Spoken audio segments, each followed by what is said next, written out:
Bom, pessoal, vamos continuar aqui a nossa parte 2 da nossa aula, né? E vamos ver agora os diagramas de partida direta do motor de indução monofásico com reversão. Estudaremos aí a reversão para menor tensão e para maior tensão. Aqui a gente tem um diagrama de potência, né, do motor de indução monofásico. Então perceba aqui que como ele está trabalhando com a menor tensão, 110 ou 127, eu estou trabalhando aqui com fase neutro, tá? E aqui eu tenho um motor monofásico, tá? Esse motor de indução monofásico que tem no CAD-CIMO, que a gente vai estudar, ele é um pouco diferente, tá? Ele é um motor de 4 terminais, só que ele é um motor de 4 terminais diferente daquele que eu apresentei para vocês. Ele tem disponível aqui o terminal U1 e o V1, que seriam para alimentação do motor, de 127 ou 220, e ele tem aqui os terminais 5 e 6, por exemplo, que ele chama de V1, de U2 e V2, se eu não me engano, que seria para dar o sentido de giro. Então ele é um motor que tem uma configuração fixa e disponível aí os terminais da bobina para que a gente inverta. E vocês vão ver que isso na prática não é ideal, não é interessante, né? Mas para que a gente possa simular e ver o funcionamento, ele vai nos servir. Então eu mudei, né? Como a gente está na menor tensão aqui, eu mudei o nome dos terminais desse motor. Coloquei aqui o 13, na verdade quer dizer que o contato 1 e 3 está curto-circuitado. E o 2 e 4 quer dizer que o contato 2 e 4 estão curto-circuitados. Ok? Se a gente lembrar, né? Seria isso aqui. Ó. Então eu tenho esse enrolamento aqui, né? Eu tenho esse contato aqui, é 1, 2, 3 e 4. Então aqui é o meu rolamento auxiliar, né? Esse aqui é o 13, né? Ou 1 e 3, esse aqui é o 24. Seriam esses dois terminais. E eu tenho outro enrolamento aqui que é o 5 e 6. Então o que a gente percebe aqui? Ó? Esse diagrama aqui ele possui todas as proteções, tá? Disjuntor, fusível e relé térmico. Só que aqui eu estou trabalhando com contadores trifásicos também. Vocês vão entender, eu estou passando tensões pelas três fases do contador justamente para fazer a inversão do sentido de giro desse motor. Vamos entender como é que ele funciona aqui. Ó. Aqui eu tenho a fase L, tá? Então está chegando aqui a fase L, que seria, por exemplo, 127, está chegando por aqui. E aqui está chegando o neutro, né? Então para ter a diferença de tensão é de 220. Essa fase L, eu estou jogando ela aqui do contator 1 e aqui do contator no polo 1 e 3 do contator 1, tá? Então tá saindo por aqui, ó, L e tá saindo por aqui L, tá? Esse L que tá saindo por aqui, eu estou jogando ele nesse terminal 5, estou jogando o L aqui e estou jogando ele nesse terminal 13 e 14, tá? E o N, que está vindo aqui desse terminal, eu estou fechando aqui e eu estou jogando ele aqui, tá? E eu tenho o N aqui no terminal 2 e 4 também. Eu coloquei aqui uma indicação que aqui vai ser sempre o neutro, esse terminal não vai trocar. Então aqui eu vou estar sempre ligado no neutro. E o que aconteceu? Nessa ligação que eu fiz, ó, eu liguei o 6 também no neutro. O 6 também está ligado no neutro, né? Então eu puxei um ponto daqui para cá. Tá tudo isso aqui ligado no neutro. E o 5 está ligado na mesma fase que o 13 e 14. Então é como se eu tivesse pegado aqui e feito essa ligação. Então quando eu alimento K1, eu estou promovendo essa ligação aqui. E o meu motor está girando em um determinado sentido de giro. Tá? Quando eu tenho K2 aqui, ó, vamos analisar K2 aqui agora. Ó. Aqui eu tenho L, tá vendo? Então eu estou jogando novamente L aqui e L aqui. Tá? E o neutro, eu estou jogando o neutro aqui. Tá? Esse L aqui, ó, agora ele está vindo para cá, tá? Que vai descer aqui. Então, onde eu estava jogando o N, eu vou jogar agora o L. Tá? Esse do meio aqui, esse L é o que está passando aqui, está vindo um L normal aqui. E esse N desse contator 2 aqui, ó, ele está descendo, agora não é mais L aqui, ó, agora é N. Vai passar pelo relé térmico, vai descer aqui. E agora eu vou ter N aqui, né? O que acontece aqui, né? Vamos fazer um novo desenho aqui. Eu tenho aqui o 13 e aqui o 24. Esses caras aqui estão ligados no... O 13 está ligado no L e o 24 está ligado no N. ok? E aí agora o 5 está ligado no N, então é como se eu tivesse feito isso aqui, tá? E o 6 está ligado no L. Então perceba que eu inverti o 5 com 6, tá vendo? Então quando eu ligo K2 eu inverto aqui o sentido de giro do meu motor. Tá? K1 então faz o meu motor girar em um sentido e K2 faz o meu motor girar no outro sentido. Eu tenho que tomar cuidado com o intertravamento, né? Porque senão eu vou estar dando um curto aqui entre fase e neutro para esse motor. Então K1 tem que estar intertravado com K2. Quando a gente olha para o nosso diagrama de comando, ele é idêntico ao diagrama de comando da partida de motor direto com reversão, só que com reversão indireta. Tá? Isso quer dizer que quando eu ligo K1, eu não consigo ligar K2. Eu primeiro preciso desligar o meu motor para eu ligar K2. Tá? Eu tenho sinalizações aqui para indicar que está girando em um sentido ou no outro sentido, igual a gente já viu analisando. E esse intertravamento, então, ele é magnético, quer dizer que ele não permite a reversão direta. Aí vem uma pergunta, né? Por que a reversão desse motor aqui ele tem que ser indireta? Por que ele não pode ser direta? A gente precisa lembrar que a gente tem uma chave centrífuga. Então, para eu girar ele no outro sentido, eu preciso que o meu capacitor esteja conectado, o meu capacitor de enrolamento auxiliar, e seja conectado no meu circuito do enrolamento principal, para que eu inverta o sentido da corrente e eu dê um torque para o sentido contrário, né? Que eu dê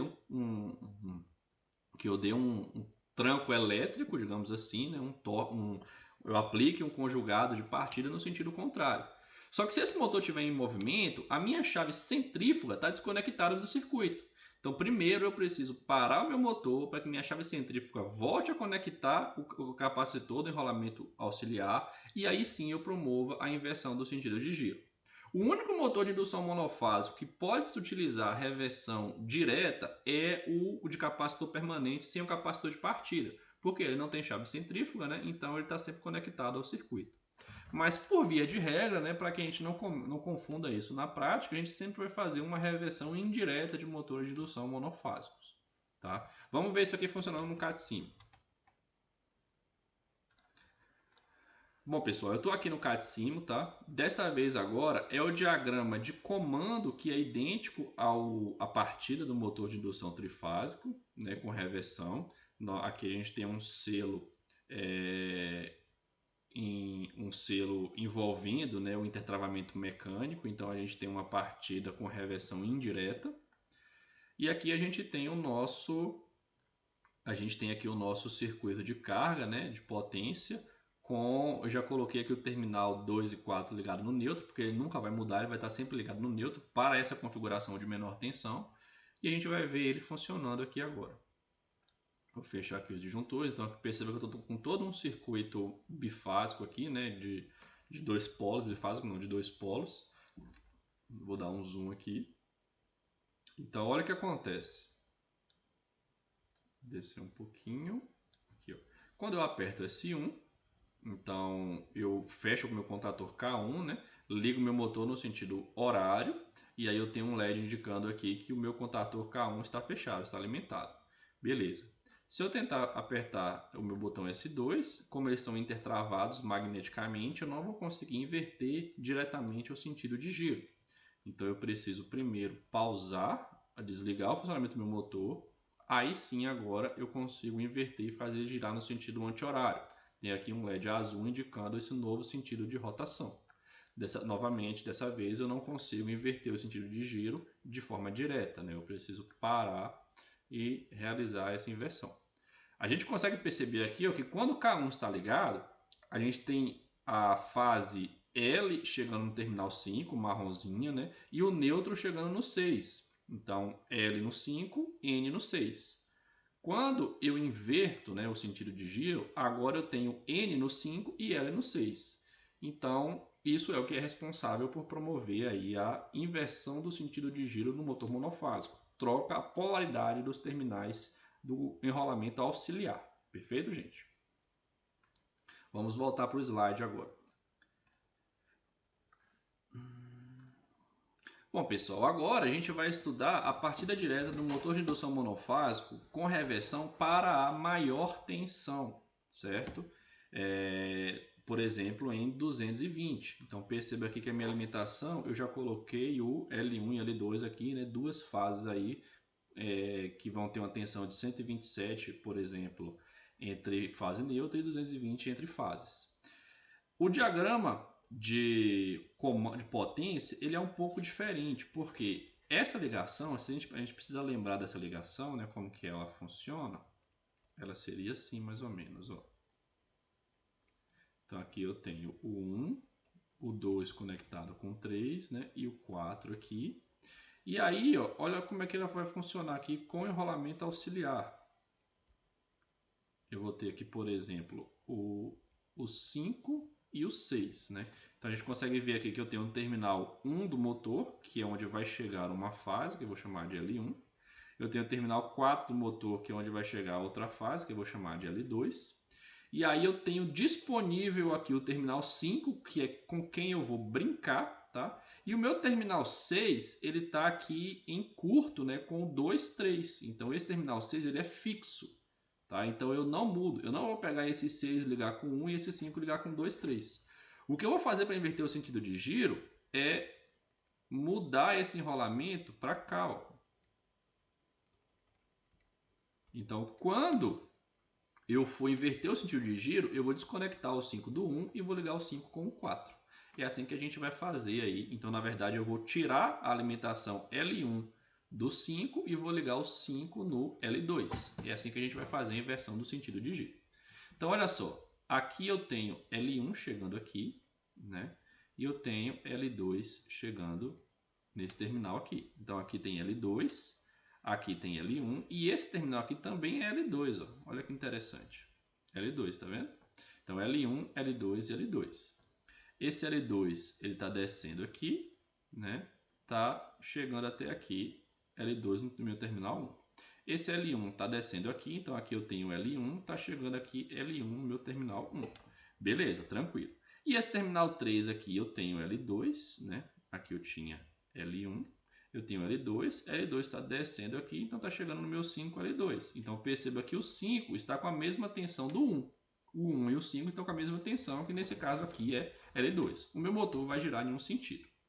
Quando eu pego o outro contator K2, agora eu tenho o seguinte, ó, eu tenho L2 aqui, tá?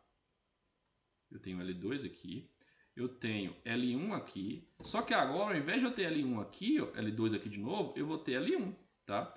Então aqui, nesse cara aqui, né, vai chegar aqui o L2 de novo, nesse do meio vai chegar aqui o L1 de novo, só que agora, ao invés de chegar o L2 aqui, vai chegar o L1. Então, ao invés de chegar aqui o L2, vai chegar o L1. Então, é como se eu tirasse o 5 do 1 e ligasse o 5 no 4, né? Que ele vai ter o L1 e o L1 aqui. Então, eu vou mudar a posição desse enrolamento auxiliar. Na prática, isso não tem diferença, porque esses dois enrolamentos principais são idênticos, né? Mas eu estou invertendo a polaridade aqui do enrolamento principal. Desculpa, a polaridade do enrolamento auxiliar, então eu vou fazer a inversão do sentido de giro, ok? O meu diagrama aqui o meu diagrama de comando é exatamente igual ao anterior, não tem alteração nenhuma, tá? Mas eu queria chamar a atenção para um ponto. O CAD-Sim ele não consegue fazer a simulação dessa partida por dois motivos. Primeiro, porque o CAD-Sim não enxerga uma diferença de tensão monofásica entre L1 e L2. Na verdade, isso aqui no CAD-Sim é uma alimentação trifásica, onde eu tenho L1, L2 e L3. Ele enxerga essa diferença de tensão trifásica para o meu motor trifásico, mas ele não enxerga que somente entre L1 e L2 há uma diferença de tensão, então ele não alimenta o meu motor. Se vocês tentarem alimentar o motor diretamente com L1 e L2, vocês vão ver que eles não vão girar. E além disso, essa configuração aqui ó, do meu motor, como eu falei, é uma configuração de 4 terminais estranha, porque eu não tenho disponível todos os terminais das bobinas do enrolamento principal, como um motor de 4 fios tem. Então perceba que eu não consigo ligar o terminal 2 com o terminal 3 para promover a conexão em série. Então esse motor ele não funcionaria para uma maior tensão. No CAD-Sim a gente só consegue simular ele para menor tensão. Para efeitos aí de didática, de entendimento, né, eu coloquei aqui como se esse terminal fosse um curto entre os 2, 3 e 6 e a gente promovesse aí a partida através do 1, 4 e 5, como a gente acabou de discutir. Então, na prática, isso vai funcionar, mas no CAD-Sim, infelizmente, a gente não vai conseguir testar esse modelo. Tá ok? Bom, gente, antes de finalizar a nossa aula, eu queria falar para vocês que o motor de indução monofásico, ele também possui chaves de reversão indireta, tá? Assim como o motor de indução trifásico. Então, você dispensaria todo o seu diagrama de comando e utilizaria essa chave aí no seu circuito de potência se você quisesse, ao mesmo tempo que você manobra manualmente o seu motor, você já define um sentido de giro, ok? Essa chave aqui, curiosamente, ela serve tanto para o trifásico, quanto para o monofásico 220, quanto para o monofásico 127. Se a gente der um zoom nela aqui, ó, na parte do monofásico, a gente consegue ver aqui que o 127 é quando todas as bobinas estão em paralelo, né? Então o 1 está em paralelo com o 1 está em paralelo com 3, o 1 está em curto com 3, o 2 está em curto com 4. A gente tem aqui os terminais 5 e 6 para promover a inversão. Tem que dar um jumper aqui na ligação. Então, assim, internamente, essa chave já vai promover aí, você vai ligar aqui os terminais do seu motor, do motor e da alimentação L1 e L2, e internamente já vai fazer a comutação dos estados para inverter o sentido de giro em 127 ou em 220, tá? Então, bem interessante você ter essa opção aí, que você só precisa conectar aí, conforme foi ilustrado aqui, os terminais do motor e da carga. Por fim, falando um pouco de dimensionamento da partida direta para o motor de indução monofásico, até então é idêntico ao que a gente já viu. Um detalhe é que até então a gente não tinha estudado nenhum dimensionamento monofásico, apesar de ser, ele é idêntico, né? Então o motor tem uma corrente nominal e tem uma corrente de partida, onde a gente vai dimensionar aí os elementos magnéticos do disjuntor e do fusível contra a corrente de pico, e os elementos térmicos do disjuntor e do relé térmico para a corrente nominal de operação, levando em consideração o fator de serviço. Desculpa. E a gente precisa saber também que os contatores K1 e K2 eles vão conduzir a mesma corrente, eles só vão inverter o sentido de giro. A gente não vai trabalhar muito com motores monofásicos na parte de dimensionamento, o foco da nossa disciplina vai ser em motores trifásicos, tá? Mas é importante que vocês saibam aí como que seria o dimensionamento desse motor, tá ok? Bom, pessoal, neste ponto, eu gostaria de agradecer a atenção de todos. Aqui a gente finaliza a parte 2 da nossa aula e eu vejo vocês na próxima aula.